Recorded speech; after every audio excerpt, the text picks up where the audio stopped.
So I figured I wanted to do something different today because I want to be an engineer when I grow up. So why not start now? This is my vending machine that I made. Any vending machine has a money slot, so just plop a coin in there. I like to put rules on the back of my vending machines. They help everybody know what they are doing, and it is very helpful.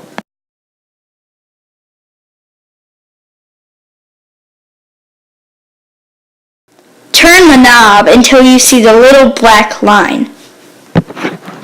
Now, your prize will drop.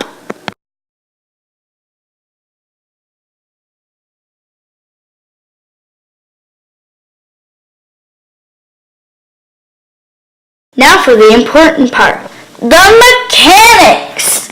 This is how everything works. When the junior mint falls, you would grab the cup into the container, and that's where you would claim your prize.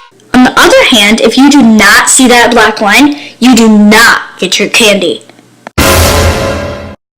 Now, my mom will review my vending machine. Here I'm with my mom, and she is going to test it. Here comes the quarter. Turn it, and let's see. Whoa, it's a bell. What does it say? Join us in ringing the bell to celebrate a time of love and happiness. Yay, ring ring. How many stars out of 10? 10. Sweet. Thanks for watching. Please like, subscribe, comment down below if you like these types of videos and why. Oh yeah, and don't forget to check out my channel trailer.